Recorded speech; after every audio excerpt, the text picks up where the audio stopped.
Patuloy ang ginagawang investigasyon ng Bureau of Customs kaugnay ng umano'y kahina-hinalang transaksyon na nakunan ng kanilang CCTV. Ang detalye alamin natin mula sa aming kasamang si Marita Muahe.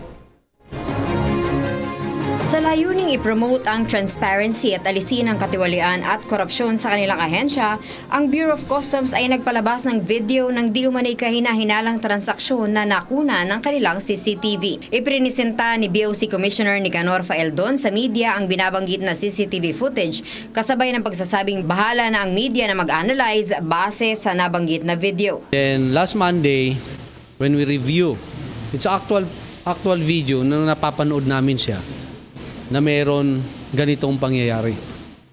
So, we will show it to you, the raw itself. Medyo mahaba yan. Kayo na mismo magsasabi. Hindi empleyado ng BOC ang nasabing subject ng video, bagkus ito ay empleyado ng Philippine Ports Authority. Makikita sa CCTV footage ang isang babaeng empleyado na tumatanggap ng mga dokumento sa kanyang window. Subalit mapapansin din na paminsan-minsan ay may kasama o nakaipit na pera sa mga kinukuha niyang papeles. Katulad sa pagkakataong ito, makikita na may nakaipit na pera sa gitna ng mga papel na tinanggap niya. Pagkakuha sa papel ay kinuha niya ang pera at inihagis ito sa gilid. Wala rin itong ibinigay na resibo.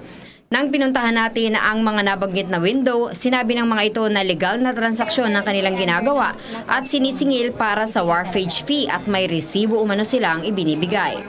May PPA share kami dito. Bayaran nito ng wharfage. So katulad yan, ATI muna, di ba? May collection sila sa ATI, may collection din kami dito sa PPA.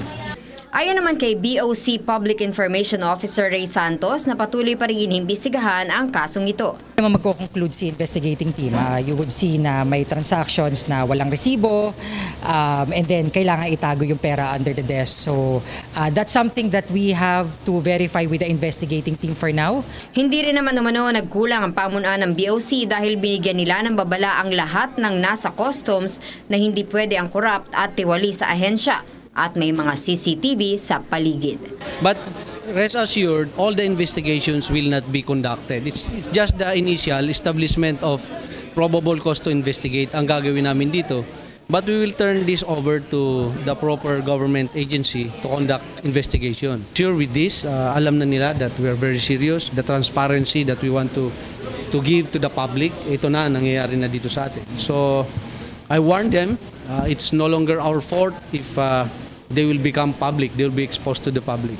It is their own doing that they will be exposed as bad as their actions. Para sa PTV News, Marita Muahe. Ako po si Cathy San Gabriel. Subscribe na sa PTV YouTube channel. I-click lang po ang subscribe button.